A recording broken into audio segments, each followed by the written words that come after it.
Welcome to episode 5 of our series, The Infinite Loop of Existence. I'm your host, Scott Layton.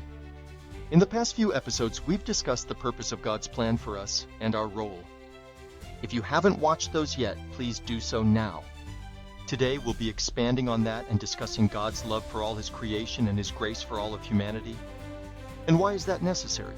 Because we live in a world that preaches division between nations, between classes, between identities, and perhaps most tragically, between races and other marginalized groups.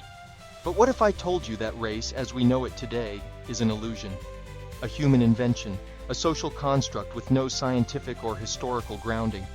From a biological perspective, humans are 99.9% genetically identical. That 0.1% difference? It accounts for everything from height to eye color. Yet somehow, society has transformed skin tone into a false marker of worth, power, and belonging. From a historical perspective, race as a category of hierarchy is shockingly recent. The ancient world, Egypt, Greece, Rome, did not operate on racial lines the way we do today. Slavery existed, but it was not racialized. It was often a condition of war, debt, or punishment, rather than skin color. From a theological perspective, race cannot be a divine design. Scripture tells us clearly, "From one blood he made every nation of men to dwell on the face of the earth." Acts 17, verse 26.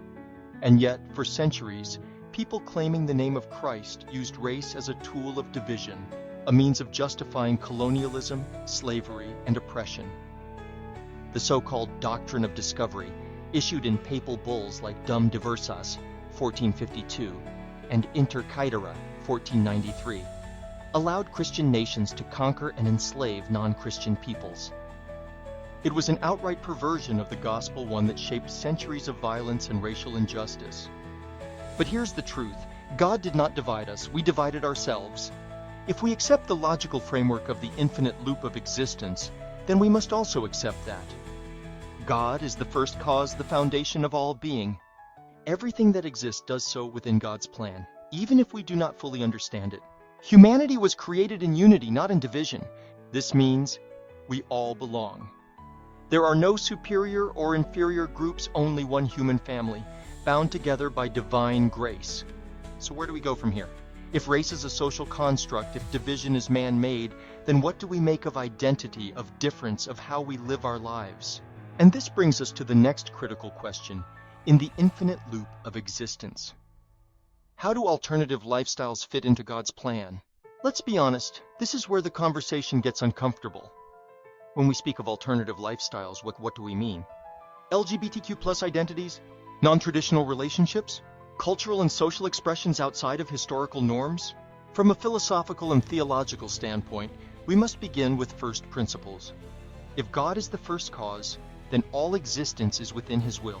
If human beings seek love, purpose, and meaning, these longings must come from somewhere.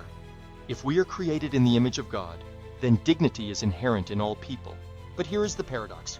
Some lifestyles contradict traditional moral teachings, yet people within these lifestyles exist, seek love, and experience suffering, faith, and transformation, just like everyone else. Does this mean that human desire alone dictates morality? No.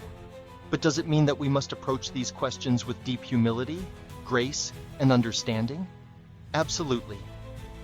The Catholic Church has historically taught that some behaviors are objectively disordered, but at the same time, it also teaches that every person without exception deserves dignity, love, and grace.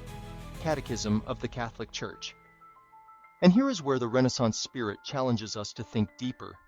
If our understanding of race has been shaped by false historical narratives, is it possible that our understanding of identity, sexuality, and human relationships has also been shaped by assumptions that deserve deeper inquiry? If we accept the reasoning of the infinite loop of existence, then nothing is outside of God's sovereignty, including the complexity of human identity. This is not a call to abandon theology or moral reasoning. It is a call to engage more deeply, to ask not just what is right or wrong, but why, and how we can respond with both truth and love.